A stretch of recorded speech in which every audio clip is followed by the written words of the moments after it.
As I look at this scene here, I've lived here for 30 years, and I love this place. I really do. Of course, it's never been, it wasn't built with this Japanese stucco. All that had to be brought in. And as I look at it, I realize that it's such a contrast to how I grew up as a kid. Because I grew up in the middle of the Great Depression. I grew up on the streets of New York and had to really make my way. And the contrast was really remarkable. But the thing that saved us, we never thought we were poor. We never thought we were poor because everybody around us was in the same circumstance. My mother was a remarkable woman with a wonderful sense of humor. College was never even a consideration on my part. It wasn't that I looked down on it, but I never thought not only could I not afford to go, but I had to contribute to the family livelihood. And that was all part of it. We sat around the table one day and my mother said, "You know what? You ought to go to a trade school so I'll know what kind of work you're out of."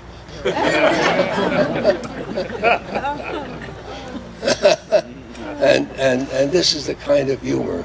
It's self-effacing. It sort of dulls any mishap. It makes you.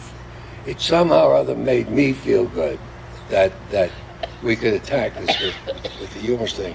Throughout my experiences in my business, which we started in 1953, I've always had pens made because it was an integral part of the business. And when I traveled, I had them imprinted, many thanks, in the language of the country, in fact, Jack Nadel. So, in Italy, it was Really Grazie, Jack Nadel. In France, it was Merci beaucoup, Jack Nadel. So we went to Japan. I went to the imprint department, which was supervised by a Japanese lady, and I said, "Look, I'd like to have this say, in Japanese, many thanks, Jack Nadel."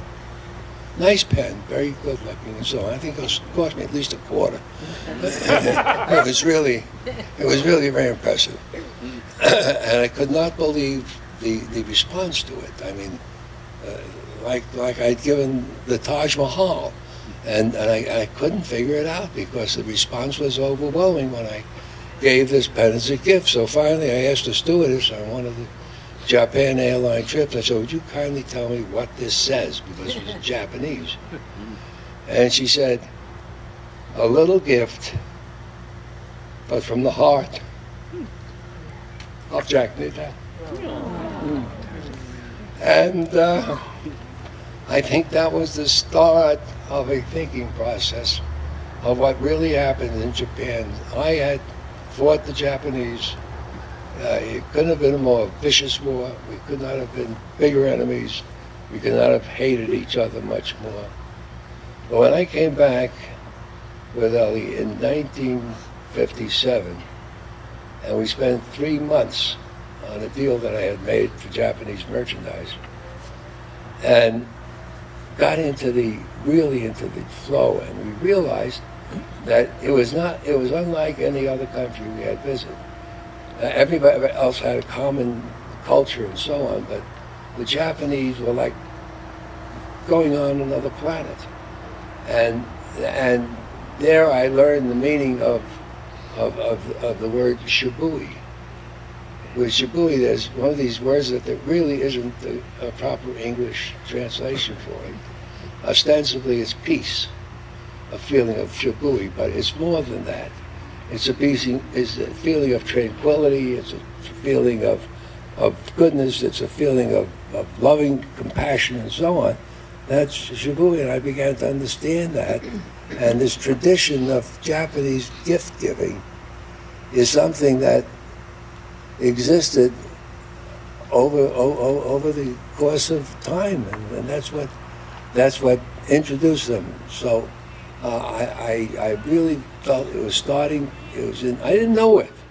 Just like many things I think of today at 90, and I look back and I say, why did I do that? What was I thinking of? And I do it, hopefully in a constructive way. And, Shakespeare said, the evil that men do lives after them, the good is oft interred with their bones.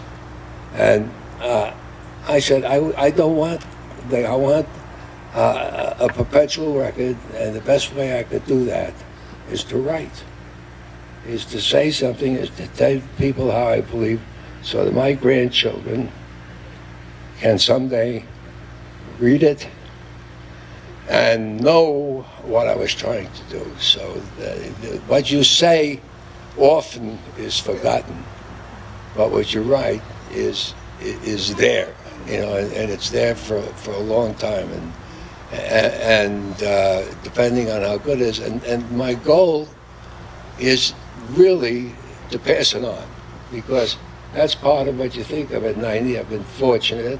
The only thing that's left is to say, what do you leave? What is your legacy?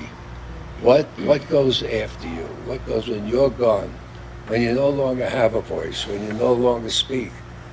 And that's why I've said that I feel that each book I write has something that the other books haven't had, because I've had another year, another 2 years, another 5 years of evolutionary process, and I've gotten feedback on it. And I know that we have a lot of problems here, in my opinion, and in everybody's opinion. It would be solved much better if there were more people in business, doing business, manufacturing more products, and creating a better economy. So this is really, in outline, what I do. So I come back, and one of my feelings has always been that be as independent as you can. Be able to take a blow and get up, and someone said, I certainly didn't originate it, that it's not how you go down, it's how you get up. And I have felt that. When I went on this mission, this trade mission to Japan, I was appointed by President Ronald Reagan. I don't, to this day, know how he found me. I wasn't a Republican. I didn't know, but he did. And it was one of the great experiences of my life.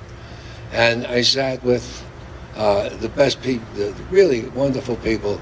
And one of the conversations I never got was with the president of Mitsubishi and the president of Sony. And I said something about making a deal. And the president of Mitsubishi said, that's the problem we have. You Americans come and you want to make a deal. We Japanese want to establish a relationship. And from the relationship comes whatever it comes. And I realized that it's not only for business, it's for your entire life. Everything you do is built on relationships. And this is what I felt. So, to you and to my family and to my friends and to everybody gathered here, I'll never forget this. I don't know how long I have to remember it, but I will never forget it.